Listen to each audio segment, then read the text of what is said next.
The Tongva, also known as the Gabrielino, along with the nearby Tatavium and Chumash, consider the San Fernando Valley their home. They established numerous settlements, trading and hunting camps before the Spanish arrived in 1769, including the village of Cahuenga. The Cahuenga Pass was the site of battles between Mexican authorities and residents, with the second occurring in 1845 as locals sought to secede. The Rancho Providencia, a Mexican land grant provided by Governor Juan B. Alvarado in 1843, encompassed over 4,000 acres and was awarded to Vincent de la Osa. 6 years later, Providencia was sold to David W. Alexander upon state annexation. It was eventually sold to the Providencia Land, Water, and Development Company, where David Burbank served as a director. With the arrival of the Santa Fe and Southern Pacific Railroad in 1887, large tracts of land were sold. In the southern part of this area, James Boone Lankershim resided in what many called Toluca, while mining baron Charles Foreman led efforts to organize the scattered orchards into a town. The influence of Lankershim led to the renaming of the post office after him in 1906. The main street, too, became Lankershim Boulevard, but this name would not stay except for the street. On April 30th, 1912, Carl Lemley, a German Jewish immigrant whose background went from advertising to opening theaters and a film studio, merged his independent motion picture company with 5 others to form the Universal Film Manufacturing Company. He had several westerns under his belt, including his Last Game in 1909 and The Stampede, written and directed by Thomas Ince, and starring Mary Pickford in 1911. When Lemley visited his newly acquired West Coast operations of Nestor Studios and Nestor Ranch, he renamed the studio Universal Studios. Then he leased a second location, Oak Crest Ranch, to become the first Universal City on a 230-acre converted farm in the San Fernando Valley, just over the Cahuenga Pass from L.A. Makeshift stages were set up on the Oak Crest Ranch property, and a Western film production began at the former Nestor Ranch. On December 6, 1912, an informal studio opening was held at the Oak Crest property, inviting the public to tour the ranch and watch a Bison Pictures depiction of a plains battle with cowboys. On July 10, 1913, a second official opening was held at the Oak Crest Ranch, formally naming it Universal City. On August 13th, 50 Chamayo Indians from the Isleta Reservation near Albuquerque, New Mexico, were relocated permanently to Oak Crest, where they lived in these quarters along with 100 head of horses. Accommodations for 300 people, in addition to those at the Isleta Pueblo, were being built, and Mr. Gilmore, the Western general manager, stated that the payroll would exceed $250,000 per year. In 1915, Universal relocated its operations from the Hollywood Nestor Studio in Universal Nestor Ranch to the Taylor Ranch located on Lankershim Boulevard before the opening of Universal City.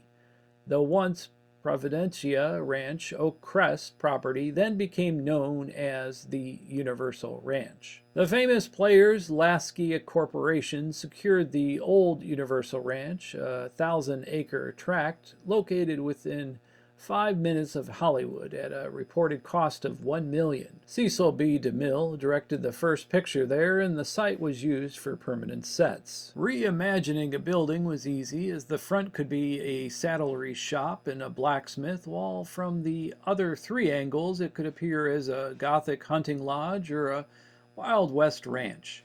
The magic of filming concealed the variations in door size, with some doors being slightly smaller to make the cowboys appear larger than life, thereby boosting the statures of stars like John Wayne and Tom Mix and Clint Eastwood, or larger to create an appearance of daintiness. The street was also built at a 7/8 scale, with foam rubber and plastic replacing brick and stone. The glass windows were made of candy glass or sugar glass, which breaks into harmless, soft-edged chunks during shooting. The lot had barracks for cavalry and a bunkhouse for the cowboys. One of the most picturesque spots in the city was the indigenous village where people were encouraged to dress in the plains attire. The studio thrived, and from the start, westerns were a key product. Laemmle made hundreds of them, shorts and features. In 1915, Laemmle started using actor and director Francis Ford, the lover then wife of a new star, Grace Cunard, and Frank, as he was known, proved particularly adept at making westerns. Frank was joined by his younger brother, Jack, as actor and assistant.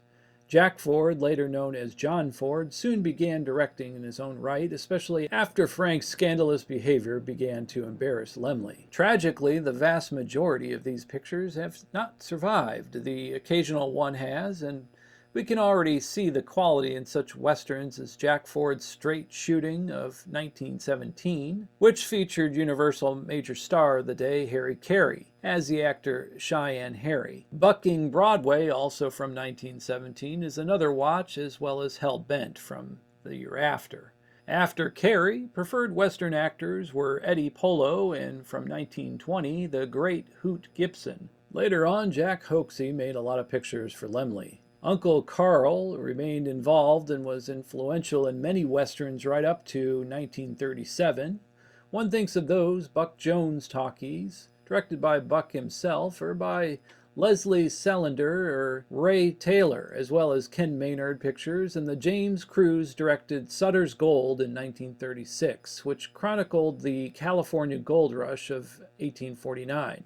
The studio assembled a cast of popular character players, including Edward Arnold, Lee Tracy, Harry Carey, and Benny Barnes. Unfortunately, neither the studio nor the film had any big star names to attract moviegoers, and dooming the project, Laemmle had given director Cruise carte blanche to make the film. Cruise spent money lavishly, as was his custom in the silent era. The film thus failed, and Sutter's Gold damaged James Cruise's standing irreparably, and it ruined Universal. A consortium of investors ousted Laemmle and took over the company, now known as the New Universal. The only real benefit Universal derived from Sutter's Gold was its value as stock footage.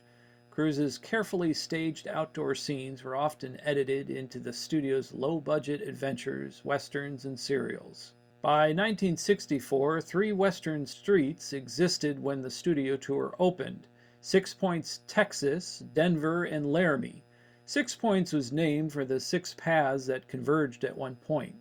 Denver Street was initially called Medicine Bow, Wyoming, and after called the Virginian when MCA purchased the Universal property in 1959. Denver Street has been relocated at least twice since its initial construction. The area between Denver Street and Park Lake used to be the site of the Tower of London, which was replaced in 1989 with the earthquake attraction. East of this, Western Street was located closer to the front lot. During the silent era, 6 Points was considered the most used set in the world, and audiences could watch up to 6 films being shot in different directions, cheering or booing for the stars at just 25 cents a person. A chicken lunchbox was available for a nickel, and visitors could purchase fresh produce, as then Universal City was still partly a working farm. Paying visitors stopped temporarily in the 1930s with the invention of talkies. In the 1960s, the new on-location tram highlighted the livery stable as the oldest surviving building on the lot, which was featured in the 1940 film My Little Chickadee, starring Mae West and W.C. Fields. Since its inception, other productions included Winchester 73 and TV shows such as Wagon Train, Laramie, and The Virginian. A devastating fire on May 15, 1967, on the set of The Virginian destroyed most of Denver and Laramie streets, along with a significant portion of the Little Europe area. The streets were rearranged after this catastrophe. In 1975, the Wild West stunt show was added, called the Riot Act, until the LA riots of 1992 forced a renaming to the Wild Wild West Stunt Show. Included in the show were the treacherous quicksand pit and plank high fall. This dangerous act started on a roof 3 stories high, whereupon a stuntman hurled off into the sheets of knotty pine wood strung across sawhorses. The plank high fall was a stunt used in the early 1900s before the advent of foam pads. Appearing in the stunt show were Glenn Randall Sr. and his son Corky, who were two of Hollywood's most noted horse trainers. Their screen credits included The Black Stallion, Silverado, and Paint Your Wagon. Corky also trained Roy Rogers' famed sidekick, Trigger. Back in the day, the stuntmen also worked alongside the tram ride. When the driver announced, "You'll see the set of a old abandoned gold mine," it cued an outlaw to appear and fire his gun. The tram stopped and he yelled out, "I don't think you'll be going to that gold mine if you know what's good for you. Now, what do we have here? This is the biggest horseless carriage I've ever seen. All right, everybody, get your wallets and jewelry out. This is a stick-up." But he never got away with much, and the tram proceeded to the west end of Denver Street, where the freight train station stood, constructed in 1967, and is now considered Little Europe. Until around 2022, the former runaway train engine was parked at the station. However, it has since relocated to the collapsing bridge adjacent to the building featuring King Kong. When the street was first constructed, railway lines ran down Denver Street from the train station at the Court of Miracles to the site of the runaway train and beyond towards the front lot. Today, most sets have white roofs and are fire resistant, while a few still retain their original look. Some of them were built for Wild Bill in the 1990s, including the saloon at its center point. This has been Biographies of the West. My name is Lorin Morgan-Richards. Thanks for watching.